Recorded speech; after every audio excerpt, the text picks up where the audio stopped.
ஓம் குரு பிரம்மா குரு விஷ்ணு குரு தேவோ மகேஸ்வராக குரு சாட்சா பரபிரம்மா தஸ்மை ஸ்ரீ குருவே நமோ நமஹ. குரு சுக்கரன் ஜோதிட டிவி நேயர்களுக்கு வணக்கம். நான் உங்கள் வாழ்க வளமுடன் ஜோதிடர் ஸ்ரீ குருமணி என்றும் குரு வழியில் குரு நேசிப்பும் குருவை போற்றும் அன்பார்ந்த குருவாரிய நண்பர்களே, இன்றைக்கு பார்க்கக்கூடிய பயிற்சி மாத பலன், மாதமான பயிற்சி, ஏப்ரல் மாத பயிற்சி. உங்களுக்கு எப்படிப்பட்ட ஜாக்பட் யோகம் இருக்குது? தயவு செய்து சொல்றேன், 12 ராசிக்காரர்களுக்குமே இந்த மாசம் மிஸ் பண்ணிடாதீங்க. மிகப்பெரிய ஒரு மாற்றம், பயங்கரமான ஒரு யோகங்கள் இருக்கு, பரிவர்த்தனை யோகங்கள் இதுல இருக்குது. குரு பகவானும் புதன் பகவானும் பரிவர்த்தனை யோகம். கால சக்கரத்துக்கு 12ஆம் இடத்துல 4 கிரகம் ஒண்ணு கூடி நிக்குதுங்க.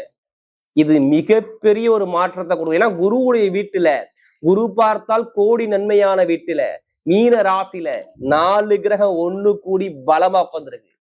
தொழில்காரகன், தைரியக்காரகன், புத்திக்காரகன், தலைமை பொறுப்புக்காரகன், இந்த மாதிரி கிரகம் இருக்கும்போது எதுக்குமே பயப்படாதீங்க.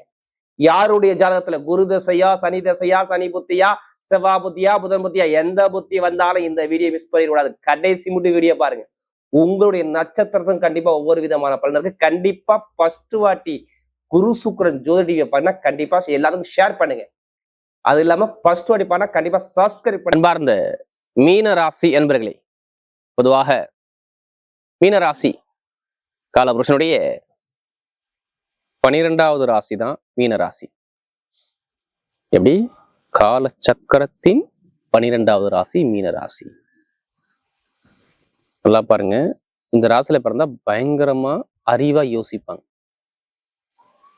இவங்களை மாதிரி யாரும் அறிவா திங்க் பண்ண முடியாது மீனராசியை பொறுத்தவரை. இந்த ராசியுடைய உருவமே என்ன கொடுத்துருப்பாங்க? மீனை கொடுத்துருப்பாங்க. கடல், அதாவது நல்லா பாருங்க, நீர் ராசி இந்த ராசி.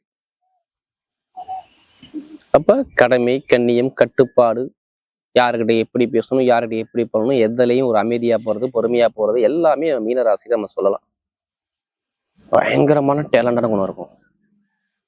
படிப்பு, கல்வி, வெளிநாடு, வெளியூர், மருத்துவம், இந்த கலை, எல்லா கலைகளையுமே ஃபர்ஸ்டா இருக்கக்கூடிய ஒரே ராசி மீனராசி மட்டும்தான். செம்ம டேலண்டா இருப்பாங்க. இவங்களை மாதிரி யாரும் அறிவை திங்க் பண்ண முடியாது. அப்படிப்பட்ட மீனராசி என்பவர்களுக்கு வரக்கூடிய ஏப்ரல் மாத பலன் தயவு செய்து சொல்றேன். ஏப்ரல் மாதம் பாக்குறீங்கன்னா உங்க ஜாதகத்துல இந்த மாசத்துல எந்த கிரகத்துடைய திசை நடக்குது, எந்த கிரகத்துடைய புத்தி நடக்குது, இதை மட்டும் கொஞ்சம் செக் பண்ணிக்கோங்க. நான் நிறைய மாற்றங்கள் இந்த மாசத்துல இருக்கு. எப்படி? ஏப்ரல் மாசத்துல நிறைய மாற்றங்கள் இருக்கு. உங்க ஜாதகத்துல நல்லா திசா புத்தி நடந்துட்டால் நல்லா பாருங்க, உங்களுடைய பிறந்த தேதி, பிறந்த நேரம் தான் நம்முடைய ஜாதகம்னு சொல்லுவாங்க. சில பேருக்கு ஜாதகம் இல்லையா, உங்களுடைய பிறந்த தேதி, பிறந்த நேரம் பிரகாரம் அதை வச்சு நம்ம ஜாதகத்தை பார்த்துக்கலாம். ஏன்னா ஏதாச்சும் ஒரு கிரகம் நம்ம யோகமா இருக்கும். ஒண்ணு இல்லைங்க, நம்ம உடம்புல 9 கிரகம் இயங்குது. அதுல எது யோகமான கிரகமோ அந்த யோகமான காலம் வரும்போது கண்டிப்பா அது யோகமான பலனை கொடுக்குது. எந்த கிரகம் பலவீனமோ அந்த பலவீன காலம் வரும்போது கண்டிப்பா பலவீனம் சந்திச்சு. சில பேர் பாருங்க, பிறந்து கஷ்டப்படுவாங்க, நீங்க பார்த்துருப்பீங்க. ஏன்னா சில பேர் மீனராசி சொல்றாங்க, உங்க வீடியோ பார்க்கும்போது கொஞ்சம் சந்தோஷமா இருக்குது அப்படின்னு. ஆனா சில பேருக்கு பாருங்க, சில வருடங்களா ரொம்ப கஷ்டப்படுவாங்க. அப்ப என்னன்னா, ஏதாச்சும் பலவீனமான கிரகம் திசை நடத்துது, புத்தி நடத்துது, அப்ப இந்த பலன் பொருந்தி வெள்ளம்பாங்க. அப்ப எல்லாருமே உங்களுடைய பிறப்பு ஜாதகத்தை தசாபதியை பார்த்துட்டு நீங்க பலன் எடுத்தா கரெக்டான ஒரு பதிவு கண்டிப்பா உங்களுக்கு தெளிவா கிடைக்கும். இப்ப பாருங்க, கிரகம் இப்ப பாருங்களேன், ராசியில பாருங்க, உங்க ராசியில யார் யார் இருக்குது? ஃபர்ஸ்ட் கிரகம் செவ்வாய், புதன், சூரியன், செவ்வாய், புதன், சனி, 4 கிரகம். அடுத்து 2ஆம் இடத்துல யாரு? ஸ்ட்ரெயிட்டா சுக்கிரன். 4ஆம் இடத்துல யாரு? குரு. ஒரு ராசி குரு வக்ர நிவர்த்தி ஆயிட்டாரு. அடுத்து பாருங்க, 6ஆம் இடத்துல கேது, 12ஆம் இடத்துல ராகு. நான் சொன்ன அந்த 4 கிரக பயிற்சி இந்த மாசத்துல இருக்கு. செவ்வாய் போன 2ஆம் தேதியே பயிற்சி ஆகி ஒரு ராசிக்கு வந்துடுறாரு. சூரிய பகவான் பாருங்க, ஸ்ட்ரெயிட்டா ஏப்ரல் மாசம் 14ஆம் தேதிக்கு அப்புறம், அப்படி ஏப்ரல் 14ஆம் தேதிக்கு அப்புறம் சூரியன் 2ஆம் இடத்துக்கு உச்சமாக போறாரு. அடுத்து பார்த்தீங்கன்னா 10ஆம் தேதி தான் புதன் பகவான் உங்க ராசிக்கு வர்றாரு. 10ஆம் தேதி தான் புதனே உங்க ராசிக்கு வர்றாரு. அடுத்து 19ஆம் தேதி பாருங்க, சுக்கிர பகவான் 3ஆம் இடத்துக்கு சொந்த வீட்டுக்கு போறாரு. நல்லா பாருங்க, 10ஆம் தேதி புதன் வந்துட்டாருன்னா பரிவர்த்தனை யோகத்தை பயங்கரமா கொண்டு போறாரு. ஏப்ரல் மாசம் 10ஆம் தேதிக்கு அப்புறம் பரிவர்த்தனை யோகம் கடுமையா வேலை செய்யும். நிறைய பேருக்கு சொல்றேன், 4ஆம் வீட்டு அதிபதி 7ஆம் வீட்டு அதிபதி உங்க ராசியில இருக்காருன்னா 4 குடும்பம், வாக்கு, வீடு, வண்டி, வாகனம், பூமி, சொத்து இது எல்லாமே 4ஆம் இடம். அடுத்து ஏதாச்சும் ஒரு வழக்கு, தடை, தாமதம், மனைவி, கணவன் இது எல்லாமே படிப்பு, கல்வி எல்லாமே இயங்க போகுதுன்னு அர்த்தம். இந்த சிந்தனை மனசுக்குள்ள உங்களுக்கு வரப்போகுதுன்னு அர்த்தம். இப்ப என்ன சிந்தனை வரும் சொல்லுங்க? நான் சொந்தமா வீடு வாங்கணும்ப்பா, இடம் வாங்கணும்ப்பா, வண்டி வாங்கணும்ப்பா, வாகனம் வாங்கணும்ப்பா, வெளிநாடு போகணும்ப்பா, வெளியூர் போகணும்ப்பா, இது மாதிரி மைண்ட் தாட்டை உண்டு பண்ண ஆரம்பிச்சிடும். இப்படி வீடு, வண்டி, வாகனம், சொத்து எல்லாமே வாங்க நேரான ஏதாச்சும் ஒரு வழக்குல நான் விற்க முடியாத ஒரு இடம் இருக்குப்பா, அந்த இடத்த விற்கலாமா? இப்ப அதுக்கான ஜாதகத்தில் நேரம் காலம் நல்லா இருந்தா அப்ப அந்த ஜாதகத்தை இன்னைக்கு வித்துடலாம். உங்க ஜாதகத்துல தசாபதி நல்லா இருந்தா இப்ப வீடு இடத்த வித்துடலாம். இந்த இடத்த வித்தா இவ்வளவு பணம் கிடைக்கும், அவ்வளவு வரும் அப்படின்னு எதிர்பார்க்கல, கண்டிப்பா அதுல ஜெயிப்பீங்க. ஒண்ணுல உங்க மேல ஏதாச்சும் ஒரு கேஸ் போட்டிருக்காங்க அப்படின்னா அந்த கேஸை இப்ப எடுத்து நடத்துங்க, தீர்ப்பு உங்க பக்கம். நான் இது எல்லாத்துக்கும் சொல்ல, ஏதாவது ஒரு கேஸ் உங்க மேல இருந்தால் அந்த கேஸ்ல ஜெயிப்பீங்க. 7 சனியை பார்த்து பயப்படாதீங்க. ஏன்னா இந்த குரு புதன் பரிவர்த்தனை யோகம் நான் சொல்றது ஏப்ரல் மாசம் 10ஆம் தேதிக்கு அப்புறம் கண்டிப்பா நல்லதை கொடுக்கும். கணவன் மனைவி ஒற்றுமை, குடும்பத்துல ஒரு அனுகூலம், வெளிநாடு வெளியூர்ல வேலை பார்க்குற அனைவருக்கும் ப்ரமோஷன். ஏன் ப்ரமோஷன் கிடைக்கும்? வெளிநாடு 12ஆம் இடம் தானே. சனி பகவான் அங்க இருக்காரா? ப்ரமோஷன்ங்கிறது என்ன? அவரும் 11ஆம் வீட்டு அதிபதி. யாரு உங்களுக்கு? 11 கூட சனி பகவான் தான். அவர் சேர்ந்து யாரு? 2ஆம் வீட்டு அதிபதி 9ஆம் வீட்டு செவ்வாய் சேர்ந்து வேற உட்காந்துருக்காரு. கண்டிப்பா ப்ரமோஷன் கொடுப்பாரு. அது இல்லாம சூரிய பகவான் ஒரு ராசி சேர்ந்து 14ஆம் தேதி இருக்காரு. கண்டிப்பா வேலை உத்தியத்துல பயங்கரமான சேஞ்ச் கிடைக்கும்.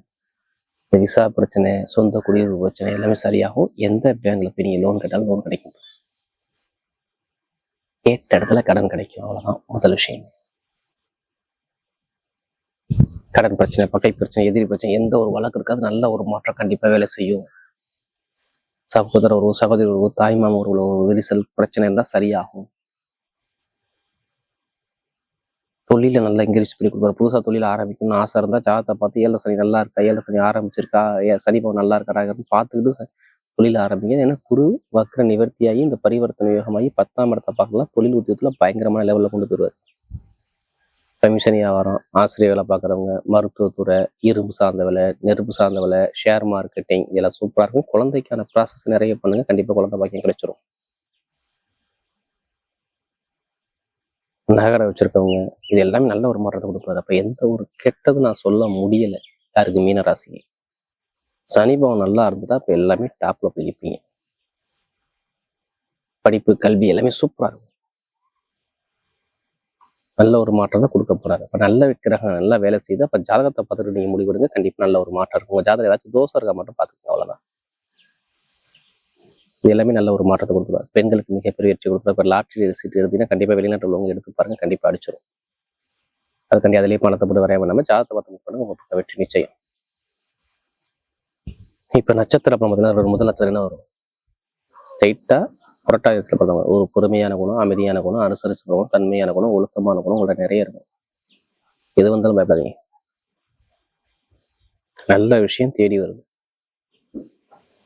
படிப்பு, கல்வி, வேலை, தொழில், வருமானம், பொருளாதார இன்கம், தொழில் நல்லா சேஞ்ச். ஆசிரியர் வேலை பார்க்குறவங்க எந்த ஒரு வேலை வந்து இந்த மாதிரி ரொம்ப தடங்களை, ரொம்ப செலவு, நிறைய பிரச்சனை நிறைய பார்த்துருக்கு. ஏன்னா நமக்கு நிறைய ஜாதகம் கொடுக்குறது இந்த புரட்டாதி சப்பத்தவங்க தான். இப்ப நல்ல ஒரு பொன்னான நேரமா வருது. வீடு வாங்குறதா, இடம் வாங்குறதா, பூமி வாங்குறதா, வெளிநாடு போறதா, வெளியூர் போறதா, வேலை வசதியில மாற்றம் பார்க்கறதா, படிப்புகளில பயங்கரமான ஒரு இங்கிலீஷை பார்ப்பீங்க. யாரு? இந்த நட்சத்திரம் பிறந்தவங்க. படிப்புகளில் அதிக மதிப்பெண் எடுப்பீங்க.